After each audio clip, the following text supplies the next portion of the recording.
May 13 വിശുദ്ധ Mary മാസലരിയോ. 1837 May 9 ഇറ്റലിയിലെ മോർനീസിൽ ജനിച്ചു. അവളുടെ കുടുംബം ദരിദ്രവും ലളിതവുമായിരുന്നു, എന്നാൽ വിശ്വാസ ജീവിതത്തിൽ സമ്പന്നമായിരുന്നു. മേരി അവളുടെ സന്തോഷകരമായ ആത്മാവിനും മറ്റുള്ളവരെ സഹായിക്കാനുള്ള സന്നദ്ധതയ്ക്കും പേരുകേട്ടവളായിരുന്നു. 15-ാം വയസ്സിൽ association of the daughters of Mary ഇമ്മാക്കുലേറ്റിൽ ചേരുകയും തൻ്റെ ഗ്രാമത്തിലെ ചെറുപ്പക്കാർക്കിടയിൽ തൻ്റെ അപ്പസ്തോലേഷൻ ആരംഭിക്കുകയും ചെയ്തു. 20കളുടെ തുടക്കത്തിൽ മേരിക്ക് അസുഖം ബാധിച്ചപ്പോൾ നല്ല ആരോഗ്യമില്ലായ്മ അവളുടെ ആത്മീയ ജീവിതത്തെ ശക്തിപ്പെടുത്തി.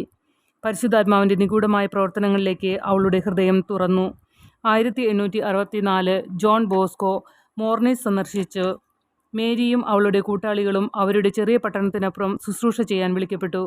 1872 ഒക്ടോബർ 5 പുതിയ സഭ പിറവിയെടുത്തു.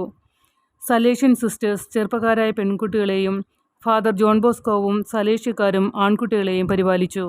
സഭയുടെ ആദ്യത്തെ സുപ്പീരിയർ ജനറലായി മേരി തിരഞ്ഞെടുക്കപ്പെട്ടു. പക്ഷേ അവൾ സ്വയം വികാരി എന്ന് വിളിച്ചു, കാരണം യഥാർത്ഥ മേലധികാരി നമ്മുടെ മാതാവാണ് എന്ന് പറഞ്ഞു. 1877 ആദ്യത്തെ 6 സലേഷ്യൻ സഹോദരിമാർ മിഷനുകൾക്കായി പോവുകയും തെക്കേ അമേരിക്കയിലെ ആദ്യത്തെ കമ്മ്യൂണിറ്റി സ്ഥാപിക്കുകയും ചെയ്തു. ഫ്രാൻസിലെ സലേഷ്യൻ സിസ്റ്റേഴ്സിൻ്റെ ഒരു കമ്മ്യൂണിറ്റി സന്ദർശിക്കുന്നതിനിടെ കുഴഞ്ഞുവീണ മേരിക്ക് പ്ലൂറിസി ഉണ്ടെന്ന് കണ്ടെത്തുകയും 44-ാം വയസ്സിൽ 1881 മെയ് 14 മരണപ്പെടുകയും ചെയ്തു. 1938 നവംബർ 20 വാഴ്ത്തപ്പെട്ടവളായി. 1951 ജൂൺ 24 വിശുദ്ധയാക്കി പ്രഖ്യാപിച്ചു.